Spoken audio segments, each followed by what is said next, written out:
Hello, everyone. Yes, I'm actually not from the US. I'm here in Munich, from Germany. Yes, thanks a lot. I like this previous talks on digital platforms for the 플랫폼에 elderly. 대해서 말씀해 주셨는데 저도 잘 들었습니다. 그리고 또 이번 제가 말씀드릴 리치 프로젝트가 바로 또 이러한 내용하고 상당히 좀 보완성이 있다고 생각을 합니다. 자, 리치 2020은 굉장히 대규모의 EU에서 지원을 한 개발 프로젝트로서 고령화 사회를 위한 기술을 개발하는 프로젝트였었습니다. 제가 여기서 이 사이언티픽 디렉터 역할을 하였고요. 자, 이 프로젝트에서 저희가 했었던 일은 저희는 실제로 이 신체 활동 지원 기능을 개발하고자 했었던 겁니다. 예를 들면은 요양원이라던가 또는 병원에서 필요한 이제 힘든 이 신체적인 노동에 대해서 지원을 하고자 하는 것이었는데요.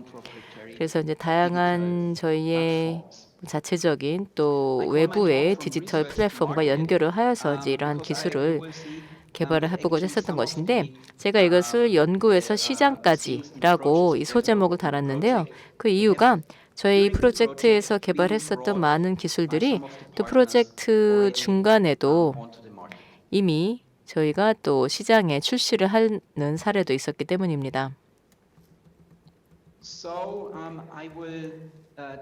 자, 그러면 바로 본론으로 들어가겠는데요. 그래서 이 프로젝트에 대해서 우리 또 파트너를 잠깐 소개를 드리도록 하겠습니다. 자, 보시다시피 잠시만요. 다시 돌아가서요. 자, 보시면은 저희가 17개 파트너가 참여하는 큰 컨소시엄을 구성을 했습니다. 이 파트너들 대부분은 업계 파트너들이었었고요. 자, 물론 또 과학 단체들도 참여를 하였지만 대부분은 응용 기술 분야의 파트너들이었습니다. 그리고 가장 중요한 것은 이 프로젝트에서 저희가 또 애플리케이션 파트너가 있었다라는 것이죠. 그래서 응용처 파트너가 있었다라는 겁니다. 그래서 예를 들면 임상 환경이라거나 그리고 또 네덜란드에서는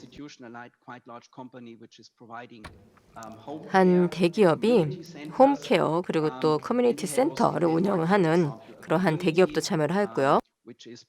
그리고 또 덴마크에서도 첨단 홈케어를 제공을 하는 기업이 참여를 한 바가 있습니다. 또 그 외에도 스위스의 제네바 병원도 참여를 하였는데 이 경우에는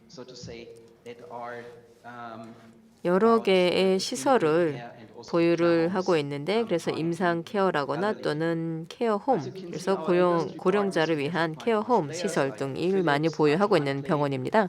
자, 그 외 업계 파트너 같은 경우에는 숀 한틀리 이러한 회사 같은 경우에는 단지 유럽에서뿐만이 아니라 전 세계적으로도 이 의료 장비 그리고 또 홈케어 장비 공급 회사이고요. 자, 그 외에도 또 독일의 이 표준화 기구도 참여를 했다라는 것도 상당히 독특하다고 할 수 있겠습니다. 이를 통해서 저희가 표준 또 혁신 인프라를 염두에 두고 개발할 수가 있었다라는 것이죠. 그래서 저희가 이제 이런 프로젝트를 개발을 하는 데 있어서 특히나 또 이 시장에서 상용화하도록 하는 데 있어서 많은 도움을 주었습니다.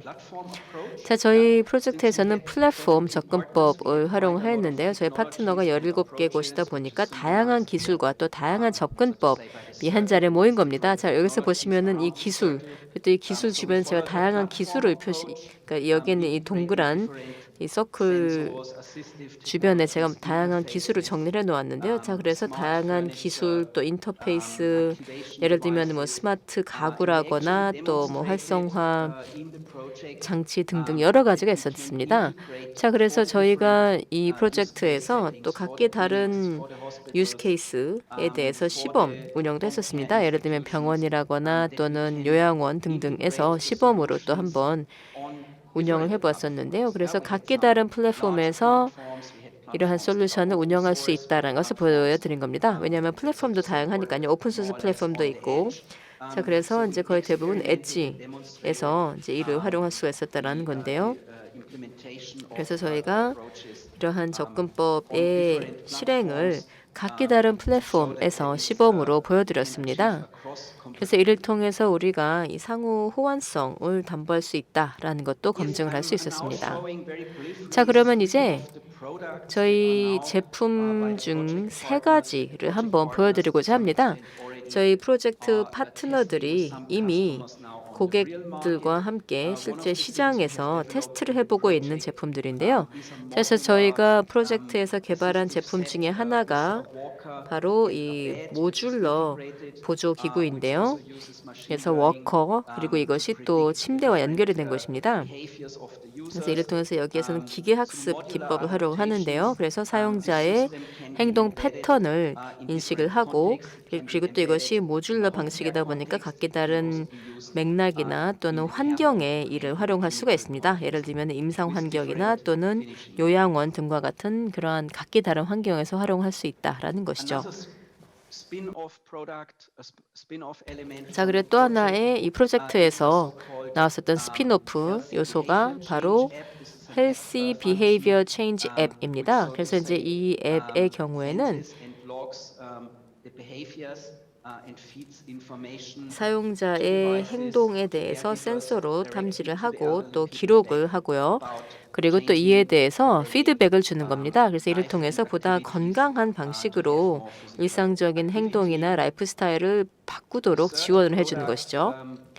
자, 그리고 3번째 제품은 또 중소기업이 개발을 하여서 그래서 이는 이제 시장에 출시가 된 것인데 이게 바로 스마트 워커입니다. 스마트 스탠더라고도 할 수 있겠는데요. 그래서 이러한 경우에는 또 이제 각기 다른 대상별로 교육도 제공을 하게 되는데, 자, 그래서 일상적인 습관이나 또는 일상적인 활동, 행동에 대해서 분석을 한 후에, 그래서 이제 고령 인구의 일상적인 움직임을 분석을 한 후에, 그 후에 이제 이들에게 이 맞춤형 재활 훈련을 제공을 하게 되는 것입니다. 그래서 근력을 강화를 하고, 그리고 또 동시에 보다 장기적으로 좀 더 이 동기를 계속 유지할 수 있도록 하는데 이를 활용하는 것입니다. 자, 그리고 또 의료적인 목적, 그리고 또 테스트에 대해서 말씀드리자면요. 사실 이 프로젝트에서 이제 한 가지 강점은 바로 방법론적인 접근법이었다라고 말씀드릴 수 있겠습니다. 제가 지금까지 말씀드렸었던 이 4가지 유스 케이스가 있었는데요. 여기에서도 각기 다른 기술을 또 각기 다른 조합으로 적용을 했었던 것입니다. 자, 그래서 저희가 다양한 조합의 크고 작은 테스트도 실시를 해보았습니다. 그래서 또 사용자의 신체적인 능력을 테스트를 해보기 위해서요. 그래서 예를 들면은 뭐 인과학적인 방식이라거나 기계학습 방식이나 플랫폼 방식, 센서 방식 등으로 테스트를 해보았고, 그리고 또 일부는 저희가 또 개인별 측면도 테스트를 하였고요. 또는 전체적인 조합을 테스트를 해보기도 하였습니다. 자, 그래서 전반적으로 보았을 때는요, 이 리치 프로젝트의 기간은 4년이었고요.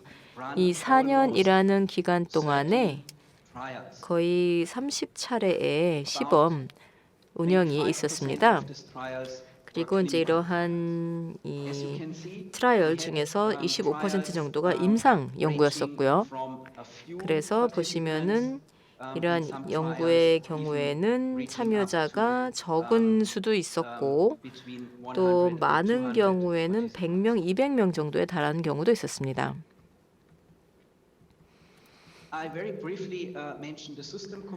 자, 그러면 제가 또 몇 가지 더 설명을 드리자면요. 시스템 컴포넌트, 그리고 또 디지털 플랫폼. 자, 디지털 플랫폼에서 중요한 요소 중에 한 가지를 저희가 개발을 해서 제공을 하였는데요. 그것이 바로 분석 장치입니다. 그래서 이는 일상적인 행동에 대한 분석 기능뿐만이 아니라 또 이러한 행동들을 분류화하고 그리고 또 관련된 예를 들면 심리적인 상태 또는 역량, 특히나 이제 고령 사용자에 대한 심리 상태나 또는 역량 등에 대해서 분류를 하는 것이었습니다. 자, 그리고 아까 말씀드렸었던 이 행동 변화 에 대해서도 저희가 관련된 기법도 개발을 하여서요. 그래서 이제 이것을 뭐 애플리케이션 예를 들면은 또 뭐 가구에 이제 이를 적용을 해 본다거나 또는 애플리케이션에 이제 이러한 것을 적용을 하게 됨으로써 그래서 저희가 뭐 데이터 분석이라거나 또는 기계 학습 컴포넌트를 활용을 하여서 그래서 이 플랫폼 상에서도 개인별 맞춤화를 할 수 있도록 저희가 이를 적용을 했었다라는 겁니다. 그래서 개인별 행동이나 또는 심리 상태를 토대로 하여서 맞춤형으로 저희가 분석을 하고 또 이에 대해서 적용을 할 수 있도록 한 것이었는데요. 그래서 저희가 보기에는 바로 이러한 개인 맞춤화가 궁극적으로는 또 사용자 사이에서의 수용도가 그만큼 더 높아질 것이다라고 생각을 했기 때문입니다. 왜냐하면은 다들 아시겠지만 또 고령자용 기술을 개발하는 데 있어서 수용도가 굉장히 문제가 될 수가 있는데요. 이러한 개인별 맞춤화가 한 가지 대안이 될 수 있을 것이라 봅니다. 사실 이러한 디지털 기능이나 또는 행동 변화 그리고 또 기계 학습 등과 같은 요소가 있었는데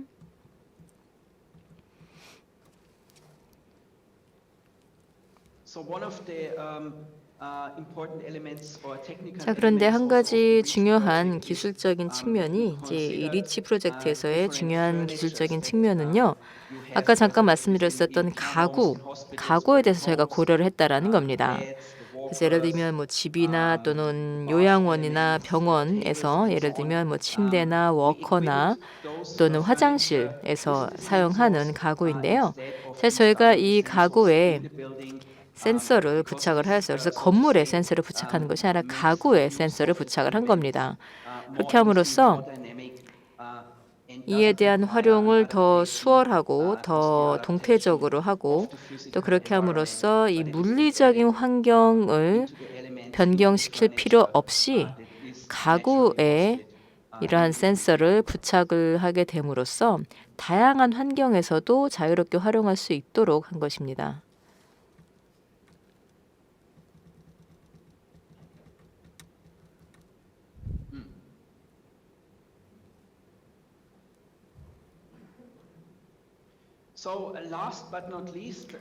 자, 그리고 마지막 부분인데요. 저희에게 있어서 이 리치 프로젝트에서 한 가지 중요한 성과를 말씀을 드리자면 저희가 표준화 분야에서도 굉장히 적극적으로 나서서 그래서 저희는 ISO하고도 긴밀하게 협력을 하였고요. 그리고 또 표준화 기구 담당자들과도 저희가 협력을 하고 또 센과도 협력을 하였습니다. 자, 그래서 이런 성과 중에 한 예를 들어보자면은요. 저희 리치 프로젝트에서는 ISO TC 314와 긴밀하게 협력을 하였다라는 것인데요. 아마 많이들 아시겠지만 이는 새로운 ISO 표준화 위원회로서 2년 전에 구성이 되었습니다. 지금 현재 제가 이 세계 표준화 실무 그룹을 소집할 수 있는 사람 중에 한 명인데요. 자, 그래서 저희가 여기에서 고령화 사회용 기술의 표준화에 대해서 논의를 하게 됩니다. 그래서 지금 현재 여러 개의 표준화에 대해서 논의를 하고 있는데 그중에 한 가지가 바로 이 연령 포용적인 인력에 대한 표준화이고요. 자, 그리고 또 연령 포용성 그리고 또 두 번째 표준화는 이게 바로 이제 제가 이 회의를 소집할 권한을 가지고 있는 것인데 그것이 바로 이 연령 포용성에 있어서 또 치매의 영향에 대한 겁니다. 자, 어쨌든 저희가 관련된 이 표준을 개발하는 데 있어서 또 다른 기관들과 이제 예를 들면 IEC 커미티와도 긴밀하게 협력을 하고 있는데요. 자, 그래서 저희 ISO 표준화의 목적은 절차의 일원화라고 할 수가 있겠습니다. 그래서 절차를 공통적으로 하게 됨으로써 그래서 필요한 기술이 가능한 빠른 속도로 확산이 될 수 있도록 하자라는 겁니다. 그래서 예를 들면 고령화 사회에서도 물론 또 저희가 뭐 로컬 맥락에서 그리고 또 문화적인 맥락에서 올바른 그러한 기술을 활용하는 것을 원하기 때문에 그래서 이러한 과정에서 또 표준화를 신속하게 함으로써 그래서 필요한 기술에 대해서 보다 신속하게 보다 효율적으로 확장할 수 있을 것이라고 봅니다. Yeah, this is of course a very only a very could be just a very short presentation of a 자, very very 그래서 large 사실 project. 굉장히 장기간 동안에 진행되었었던 대규모 프로젝트에 대해서 짧게 소개를 드렸는데요. 리치 2020 프로젝트는 제 발표 마지막 슬라이드에서 보시면 또 이와 관련된 웹사이트에 대한 소개가 있습니다. 그래서 웹사이트도 저희가 이제 꾸준히 업데이트를 하고 있는데 여기에 가서 보시면은 관련된 자료도 많고 또 저희의 뭐 시범 운영과 관련된 또 테스팅과 관련된 영상도 찾아보실 수가 있습니다. 관심 있으신 분들께서는 이 기술이나 또는 테스트, 제품 등에 대해서 관심 있으신 분들께서는 제 웹사이트를 꼭 한번 가보시길 바랍니다. Thank you so much. 예, 감사합니다.